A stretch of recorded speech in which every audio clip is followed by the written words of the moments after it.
What's going on, Neon Nation? Welcome back to the Neon Arcade for some more Cyberpunk 2077. Today we're going to talk about the 50-minute gameplay demo shown at E3 during the private showcases. Now, a lot of media outlets are putting out their demo briefing walkthroughs, so I thought I would summarize the demo information, put some context on top of it, and edit together pieces of the gameplay trailer and screenshots that will help you visualize the entirety of the demo. Now, if you guys are wondering when you can actually see the demo, fear not, because CDPR released a secret message highlighting that they had the same philosophy as last year and that we'll get the demo shortly after E3. In fact, Marcin Mamet from the team said we'll get it at PAX West, so you're going to want to mark that down on your calendars. It starts on August 30th. Getting to the demo, we first customize our character briefly and pick a background of either street kid, nomad, or corporate. The demo takes place in the middle of the game, and we play as obviously V in the decrepid and battered coastal region of Pacifica. In this screenshot, we see that it's in fact the combat zone we've been speculating it is, and Pacifica in the past was poised to be a resort destination of sorts until investors dropped out and it went to hell. It now looks like a rundown boardwalk with Ferris wheels and empty hotels. Against V's will, he's been implanted with a prototype biochip, which is the key to immortality. Johnny Silverhand, who's a digitized hologram ghost, accompanies V in visiting the Voodooboys for some help in understanding its properties. The Voodooboys are a netrunning gang in Cyberpunk 2077, which contrasts slightly with the Voodooboys from 2020, who were violent frat boys. The Voodooboys are of Haitian descent, and V believes their leader Brigitte can help him understand and unlock the biochip. Male V is tasked with meeting the Voodooboys in a chapel during a sermon, and it's in this sequence we walk up to a poor man to engage in dialogue. Based on the street kid backstory choice we made in the character creation screen, V opens up an additional dialogue option with the poor man. This ties in perfectly with the narrative, as a street kid background would give you and the man the comfort of communicating. He ends up telling V that his best bet to approach the Voodooboys is to head to a specific butcher shop and ask for Placide. When V reaches the butcher shop, his face is scanned. V uses his eye augmentations in combination with the language decoder to translate a woman singing Creole lyrics to English. Money is tight in this poverty-stricken area, and thus synthetic meat is sold here versus more expensive, real meat. V heads to the back of the butcher shop after he finds out Placide is hanging out back there, but they end up going to the Grand Imperial Mall, which is a hideout for a rival gang to the Voodooboys, the Animals. The Animals seem to be a brand new gang created for 2077, as I don't believe they're mentioned in the lore.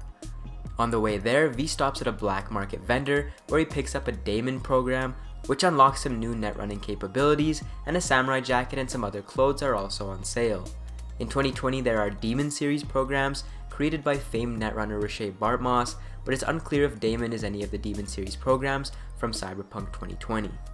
When V reaches Placide's office, he tells V that he'll take him to the leader of the Voodooboys, Brigitte, if he kills off their rivals, the Animals.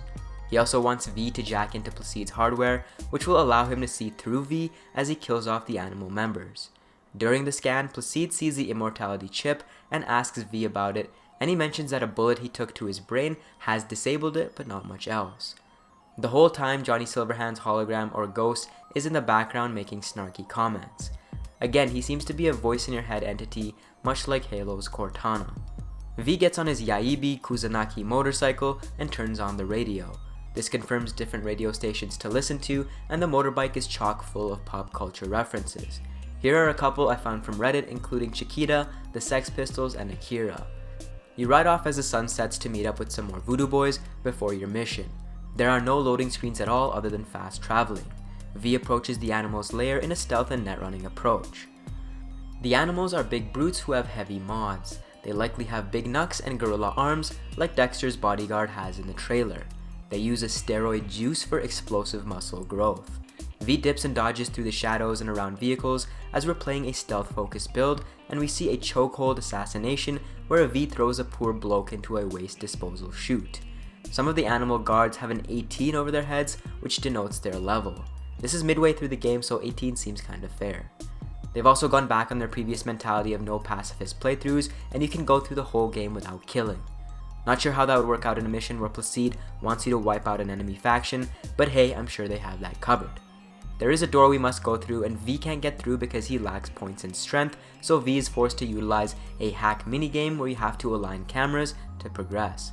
This kinda reminds me of those times you'd have to align the beams of light in The Witcher 3. Placide warns V that there's an enemy netrunner on the camera's network, so V disconnects.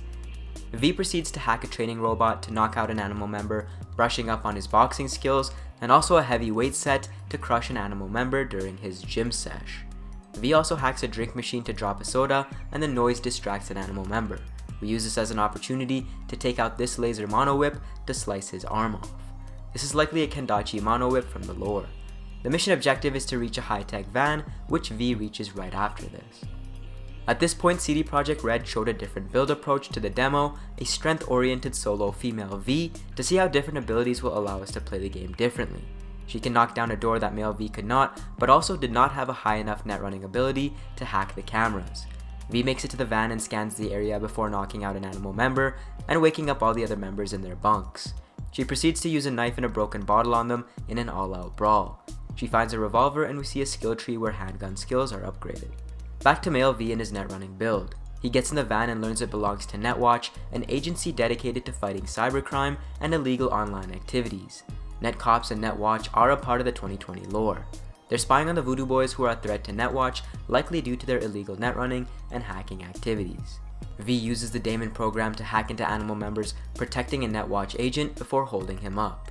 CD Projekt Red again swaps to the tankier female build and shows off where it left off. Sasquatch, the animal leader, who sports a huge hammer and a weak point in her back, makes an appearance, and V dodges the hammer to pepper some bullets into her exposed back. Sasquatch drops on top of V and starts to hack into her, although Placide, who is in her network, prevents it. V ends up killing Sasquatch. She proceeds through a cinema up to a Netwatch agent called Bryce Mosley. Mosley suggests Placide has double-crossed her and that they want to get rid of V. The player has the choice to believe him or not, and we decide to stay loyal to the Voodooboys and jack into Bryce. Something goes amiss and Silverhand tells V the Voodooboys have used her, and that Placide freed Brigitte from the net, where she was taken hostage by Netwatch and ended up frying Netwatch and V, but her immortality chip saved her. V takes Mosley's money and V goes out and Placide's goons lead her back to the hideout. Placide and Brigitte are there and she decks Placide in the face. Brigitte wants to talk to V and Placide leaves before things get too heated. Brigitte knows about her biochip and wants to make sure it still works.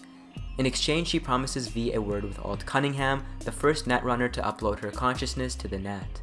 Alt Cunningham from 2020 is Johnny Silverhand's ex-girlfriend and created the Soul Killer program, which traps a netrunner's consciousness on the net. Arasaka weaponized it and used it against her. Brigitte takes V deeper into the Voodooboys' lair in an old train tunnel. Brigitte suggests that they use Silverhand from the chip to draw out Cunningham. V gets into an ice bath, jacks in, and enters cyberspace. This specific area is a cyber bridge to the deep net. They come across a wall and it starts to get hit from the other side and shift and leads to the cliffhanger ending of this demo. Thanks for watching guys, and make sure you join Neon Nation by subscribing to the Neon Arcade.